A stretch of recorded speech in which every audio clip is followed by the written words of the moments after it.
ওগো আল্লাহ, ওগো মালিক, তুমি ছাড়া তো আমাদের আর কেউ নাই, তুমি ছাড়া তো আমার আর কেউ নাই।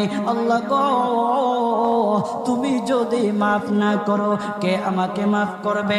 তুমি যদি মাফ না করো কে আমাকে মাফ করবে? তুমি যদি আমাকে মাফ করো তাহলে তোমার কোনো দিকে কমবে না, তুমি যদি আমাকে মাফ না করো তোমার কোনো দিকে বাড়বে না।